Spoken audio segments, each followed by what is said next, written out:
This is usually a fun topic and enjoyable, have some cases to show as well. Used to be two separate talks, and we've kind of combined them into one. So we'll move relatively quickly. Everything's in your packet. Start with a question. In the syntax trial, the effectiveness of CABG versus PCI was compared in patients with multivessel and or left main disease with respect to MACE at 1 year. Which statement regarding this trial is true? A, no difference in stroke between CABG and PCI. B, rates of graft occlusions and stent thromboses were similar. C, rates of death were lower in CABG compared to PCI. Or D, MACE rates remain the same for PCI groups across tertiles, while MACE rates become lower in CABG groups across tertiles.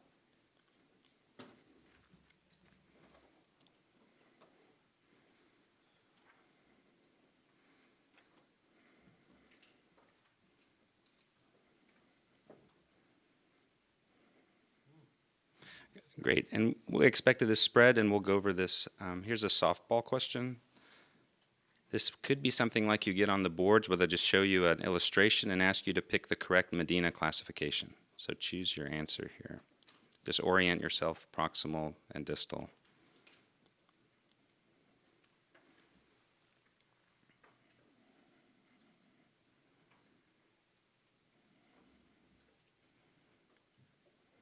Great. 75-year-old woman with chest pain and equivocal stress test has angiography and shows a 50% left main. Given that you recognize pitfalls of angiography for assessment of lesion severity, which of the following parameters best supports deferring revasc?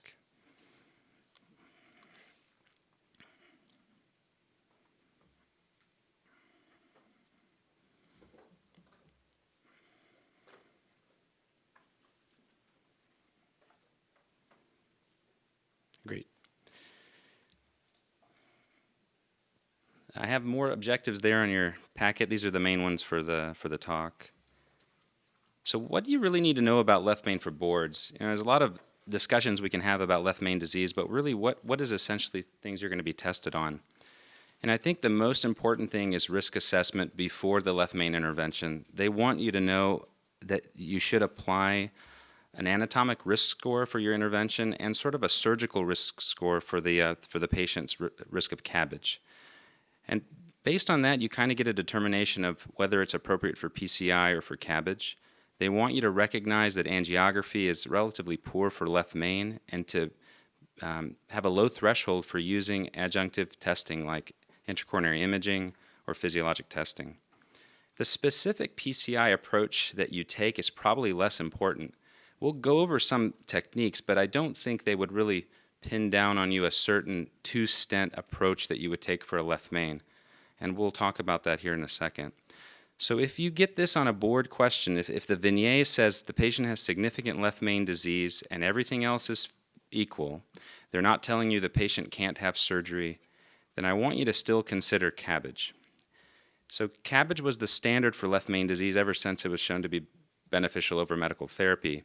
And it's been challenged for left main disease more recently with good outcomes from PCI. But in general, if you don't get any clue in the Vignette that the patient can't have CABG, I want you to consider sending them for bypass. And so what's happening in the biology of plaque formation in the left main? And this is true for all coronary bifurcations, is plaque tends to develop along areas of low shear stress. This is the lateral wall. You can actually see how a provisional or putting one stent in often takes care of problems with the left main. It tends to plaque tends to spare areas of high shear stress, such as the carina. I want to jump right into the trial that you'd probably be tested on, and that'd be the syntax trial. So this is one of the largest trials comparing PCI to CABG for left main or multivessel disease. It's a non-inferiority study with a 1-year composite outcome of MACE, and this is kind of important. So it's the hard outcomes, death, MI, stroke, or repeat revasc. Now patients had to be able to get both, and then this trial introduced this novel anatomic scoring system, which really is the basis for the guideline recommendations on whether you're doing PCI or CABG. So these are the 3 tertiles. We often just lump these low and moderate together, so less than or greater than 33. These people had pretty extensive CAD, so 40% had left main disease, 20% had high surgical risk. So just remember that key point about this composite outcome. So essentially, PCI was not found to be non-inferior to CABG. CABG came out ahead, and that's because the rates of MACE were much higher for PCI compared to CABG.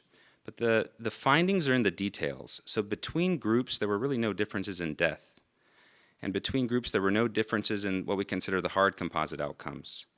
And this is the trade-off the board question wants you to know. It wants you to know that you're going to trade stroke for CABG and repeat revasc with PCI. And this is sort of the balanced discussion we have with people before they are referred for CABG, is that this is sort of the trade-off that's made. The rates of problems like graft occlusions that were symptomatic or stent thromboses were the same between groups at 3%, although patients who had stent thromboses usually did worse. And what's interesting is when you stratify the results by syntax score, sort of low, intermediate, and high, MACE with CABG doesn't change, and that makes sense. The surgeon is not doing anything with the anatomy. They're just placing a distal anastomosis. Your work as an interventionalist, you're the one who's going to struggle through these intermediate and high syntax scores. So the MACE rates go up for PCI. And it'd be fair for them to just show you one figure like this. This is the high tertile group, the complex, anatomic complex group. And they may show you this figure, and this kind of brings out the difference in the outcomes between these two groups, where PCI actually does quite poorly with high rates of MACE when there's high anatomic complexity. The CABG MACE rate doesn't change in any of the tertiles. Okay? So what about the left main group? So this is kind of intriguing that patients who had left main only or left main and single vessel disease actually did quite well with PCI. And this kind of led the momentum to consider a dedicated trial of left main disease in patients with intermediate and low syntax score. Obviously, as the syntax scores go higher, the patients have more multivessel disease, CABG comes out looking better. And this slide is simply illustrating what you kind of already know from that figure, that if you have isolated left main disease or one vessel disease, you're likely to have this lower syntax score. Okay? So bottom line, and a question could come from one of these sort of concepts from the boards, is that basically you're going to have lower MACE rates when you select CABG versus PCI in all comers. And the most important thing to sort out here is that CABG is going to be preferred for the higher syntax score, whereas CABG and PCI come about on par for low and intermediate syntax score. The trade-off, the discussion you'll have, is more strokes with CABG and more repeat revasc with PCI. And then that observation that people with left main, isolated left main disease or one vessel disease did well with PCI and had low MACE rates is sort of the fodder for the Excel trial and Noble trials. So here's the long-term outcome of the syntax score, showing again really no difference in MACE in that group that we think of as a collective whole, the low to intermediate risk. And that high-risk group, still CABG fares better. Okay, so we'll look at this in the guideline recommendations here in a second. The meta-analyses that lumped a lot of the left main trials together kind of found the similar message, that there's a trend towards favoring CABG for MACE, although it's not statistically significant. And then what comes out as really the critical decision between the two strategies is this trade-off between more stroke in patients who have CABG and more repeat revasc in patients who have PCI.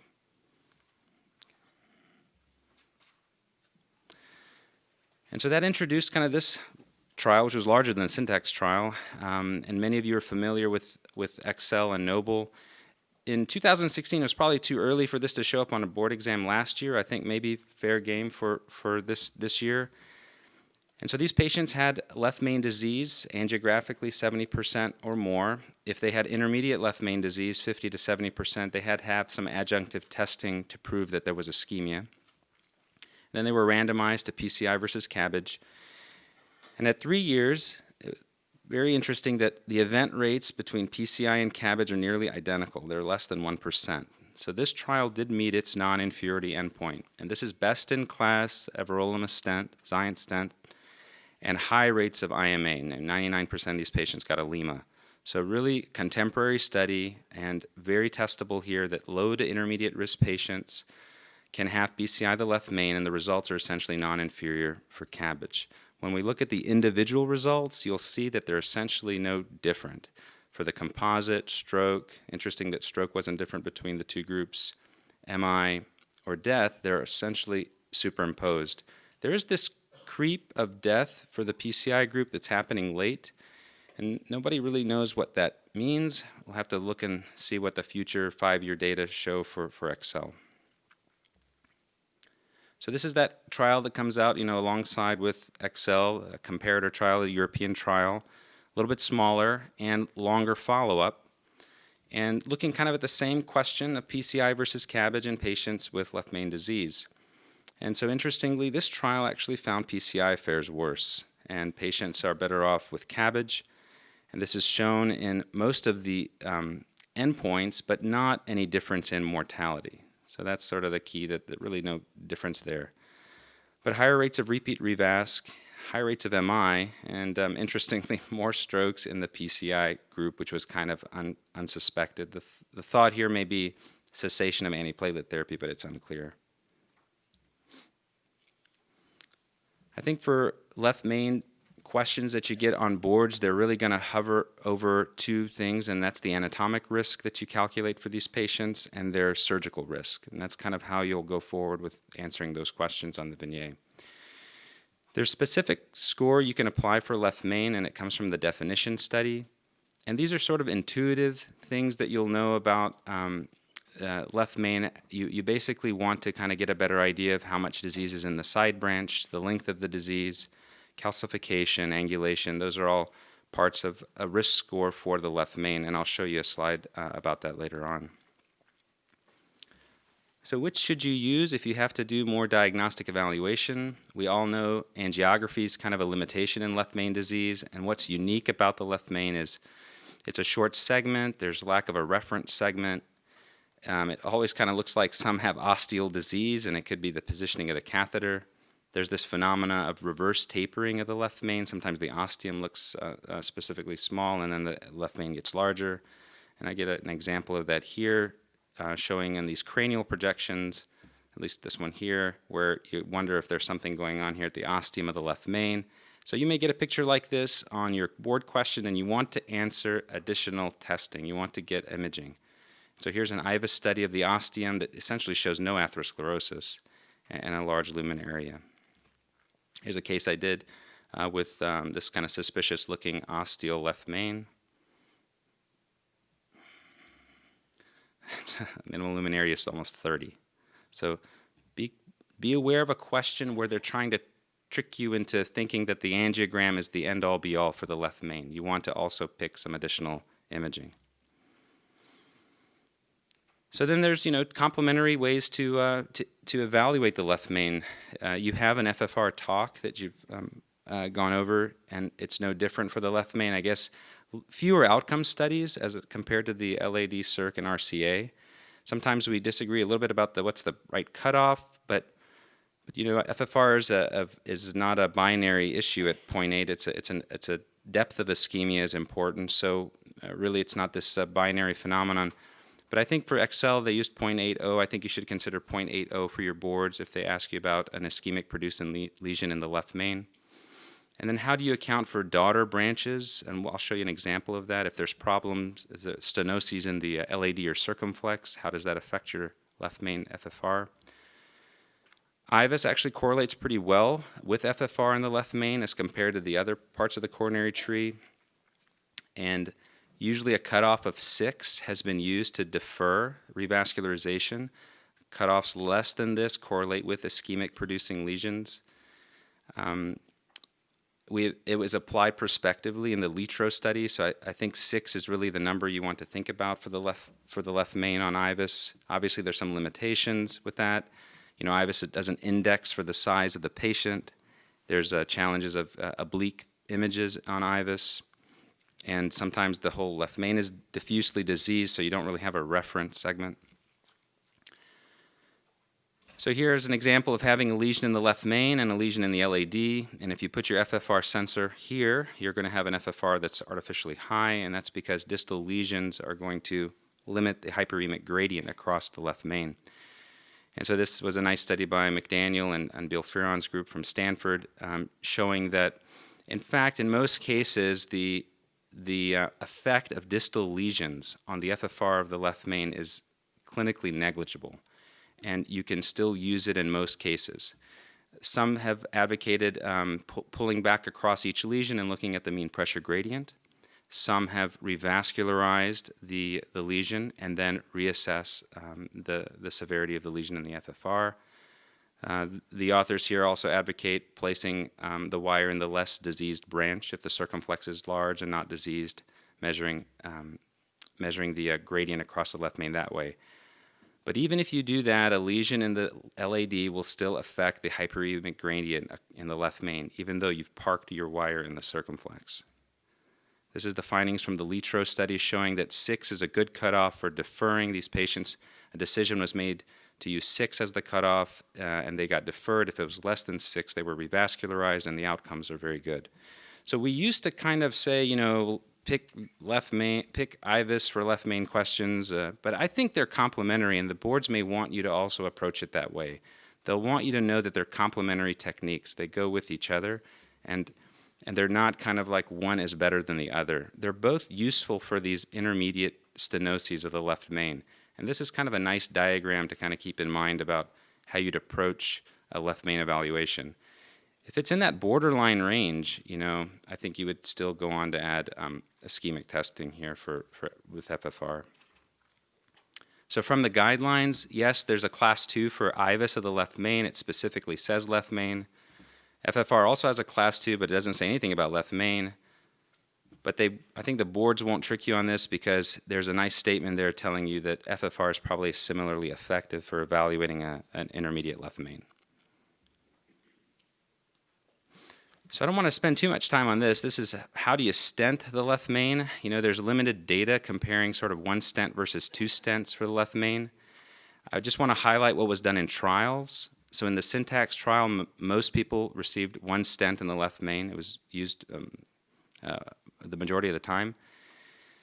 In the Noble trial, most people had bifurcation disease, yet a 2-stent technique was infrequently done. And in Excel, actually the provisional strategy was recommended. So 1 stent in the left main should be fine. And what's happening more is carinal shift rather than plaque shift. So if you have a suspicious looking lesion after you've stented, I think using FFR to assess that is probably the right approach. So for boards, I want you to kind of focus in on just 1 stent, you know, for the left main. There are other scenarios where 2 stents are just fine. And what you want to focus in here on is, we'll look at it a little bit later, as these bifurcations get more complex, especially the left main bifurcation, sometimes you'll need an upfront 2-stent strategy. But essentially just thinking about doing this for boards, I would still focus on 1 stent. I think post-stent, IVUS is mandatory. So always have a low threshold for doing imaging in the left main. Here's a case. And this is how you would get a question, I think. You're going to get stuff in the Vignette that's pointing you. It's like these are flags. They're pointing you in the direction of what's the right strategy. So for example, this is an osteal calcified left main. The patient's had a history of chest radiation. Hint, they don't want to have surgery. Low Syntax score. Again, hint that PCI is a good option. Okay, high STS score. Right. So relatively straightforward, right? This is a patient who gets a rotablator here, and then dilated and stented. Let me just play these. If you guys use this balloon, yeah, kind of nice. If you've ever had trouble getting back into the ostium, this balloon can help solve the problem. This is an osteal flash balloon, and so what it does, it flares the proximal portion of the stent. It won't be on your boards, but I think it's a nice thing to just show. You may get a case, and they're painting a picture of a person with a left main problem, And you don't have to wait on answering it. If a patient comes in with a STEMI or unstable angina, non-STEMI, and they are unstable, it's going to be PCI, okay? So you're going to be able to help them much quicker, and by the time an OR is mobilized. So this is a left main STEMI, there are no collaterals to the left here, acute occlusion. Most people don't make it to the lab when they have this kind of event. And then just trying to cross with the wire, again, one stent, main branch.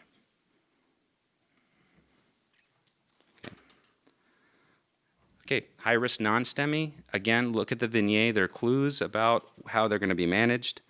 So a 60-year-old awaiting lung transplant, kidney disease, diabetes, hypertension, i.e. all of this means they're not going to be going for CABG. Okay?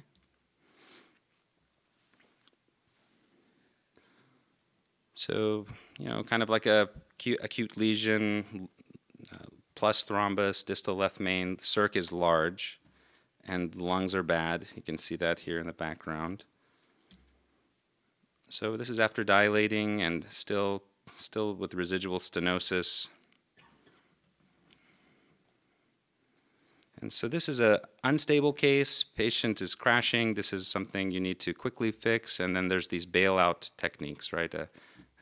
This is a quick bailout salvage PCI procedure where you're just going to place 2 stents in the distal left main. We kind of looked at this in kind of the Mayo experience where we looked at 15 years of data for left main ACS, so patients who had an ACS because of a left main culprit.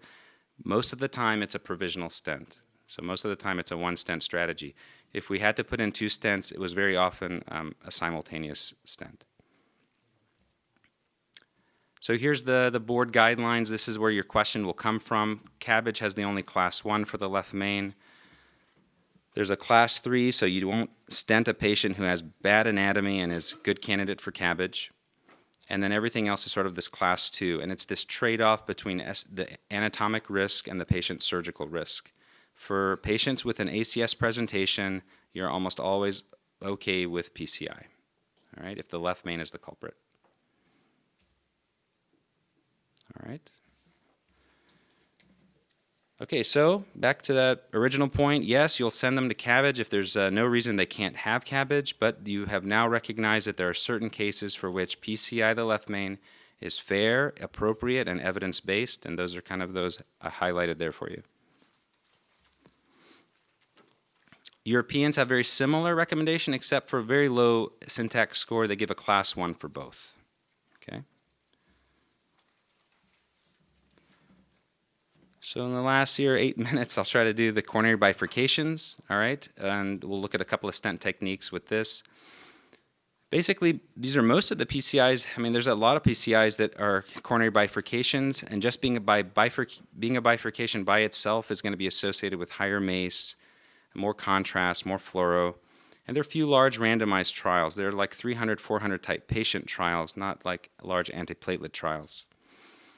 I included this from last year because I was asked by one of the course attendees this would be kind of an interesting topic to share. I think you'll be imaging to answer questions about sizes of vessels, but this is sort of a Murray's Law is a biophysical principle of how vessels branch to minimize work.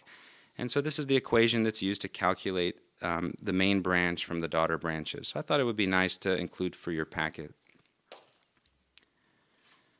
You guys answered this question very well. You know the Medina score. It's a binary score, 3 digits. It doesn't predict outcome, but it's used as an enrichment criteria in clinical trials. So you very well may just be given an illustration and have to answer a question about it.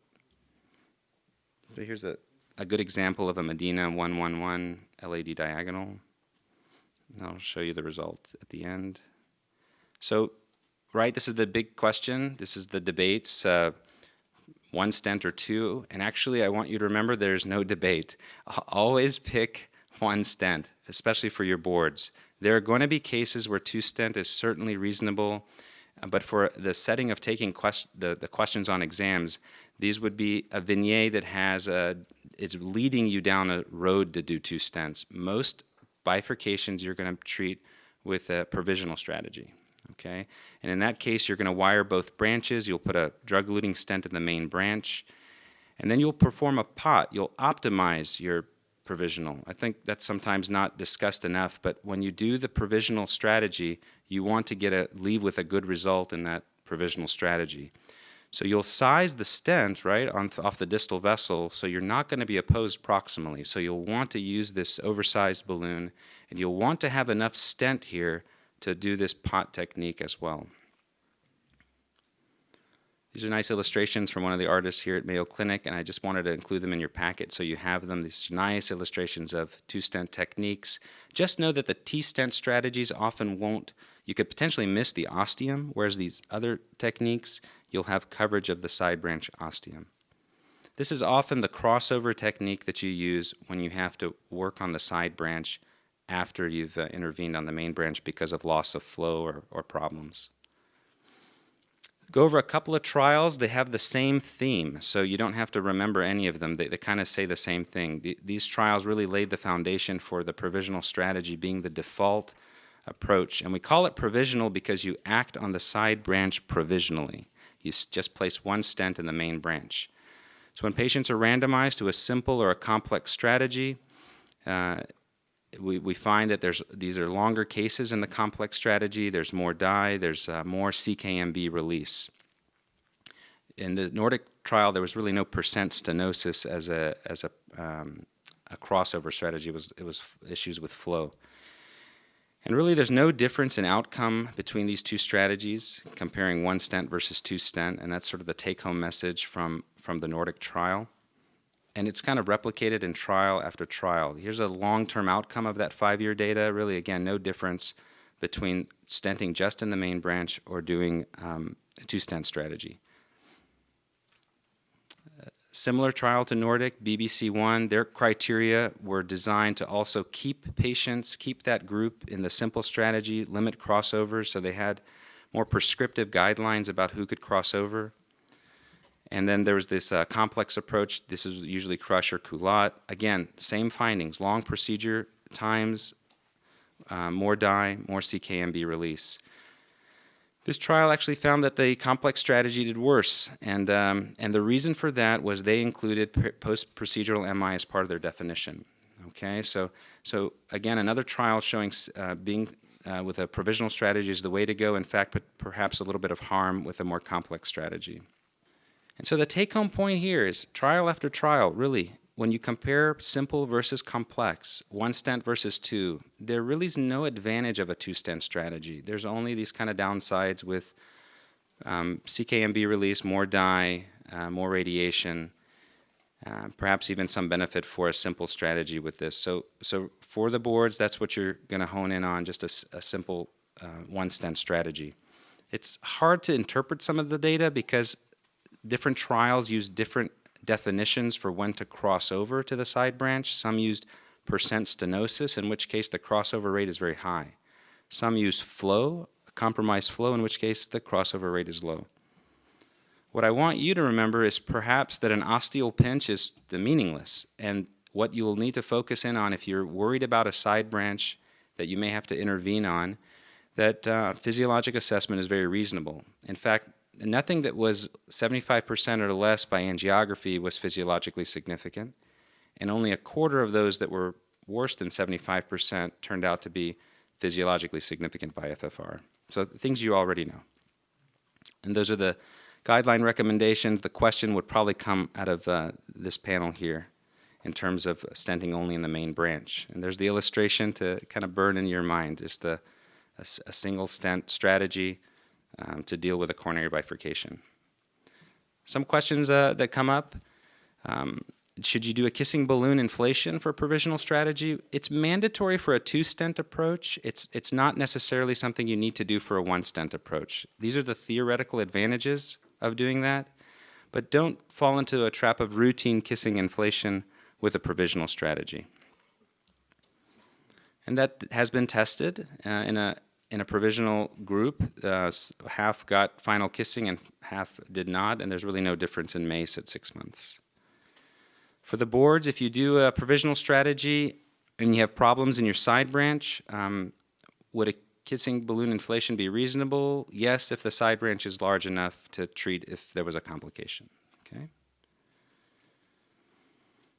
These are just steps, nothing that you really need to memorize or worry about. This is just the process of crossing over when you have poor flow or problems in the side branch.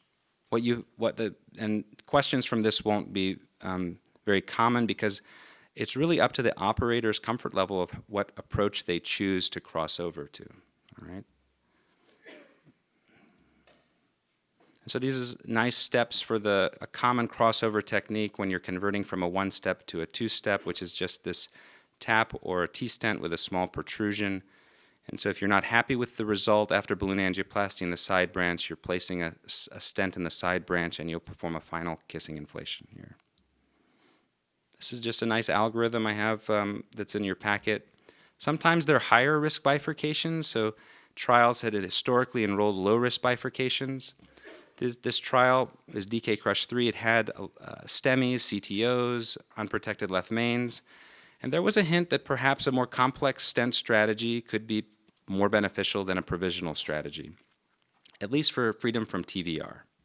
So starting to give us some idea that bifurcations are different, and perhaps in the higher risk bifurcations you may do a more complex strategy. Again, things that are intuitive. And this is the illustration that I wanted to show you early on from the definite study, and I've listed them here for you. Things that are, again, intuitive, that longer lesions, larger side branches, and especially if they have any of these sort of enrichment or risk factors, that a complex strategy may turn out to be a little bit better in terms of freedom from target lesion failure. The interaction test is negative, but it's just something that is worthwhile to know. This is from DK Crush 5. This is Dr. Gulati's slides. We had questions in the past about, well, can you show us the steps for this? And this nice illustration will walk you through those steps for performing this if you had to in a case. All right. So basically, a stent in the side branch is how you would start, and then you would use a balloon to crush after you've pulled out your balloon and wire. So then you'll basically recross and do the first kiss. You'll bring in the second stent, right? And you pull the wire off the side branch, recross, and do a final kiss. I don't think you'll get a question about this. It's clinically approved. How many have used this in their clinical practice? Okay, good. So this is the only clinically approved dedicated bifurcation stent. I think what may be important is the Triton study, which is what kind of led to its approval, just showing that there really was no difference between this and the provisional approach, maybe perhaps a little bit more post-procedural MI. But the investigators probably enrolled a lot of small branches, and so this study was carried forward and used only larger side branches. And when only larger side branches were used, the stent turned out to be comparable. So I think this is probably one that you may not be asked about, but you may be asked about the trial that led to its approval. Just some pearls there, and this is sort of post just pre-dilatation in both branches and a stent in the main branch. Trying to bring home the point of just stenting once. Okay, the questions again. I'll give you time to read those and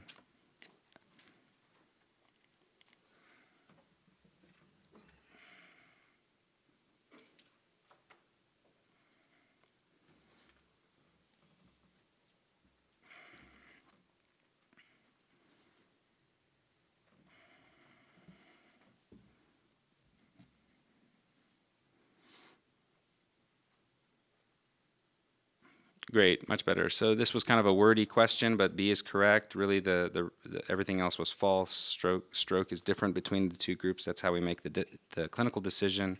Death was not different between the groups. So, and we learned that the cabbage rate of MACE does not change based on the syntax score, but the PCI rates of MACE do go up. And this one you guys all know.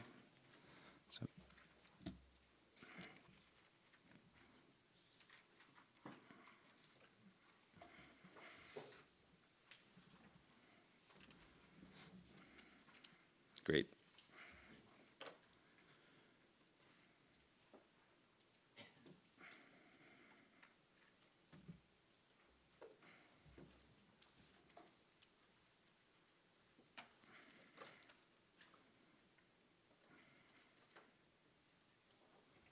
Perfect.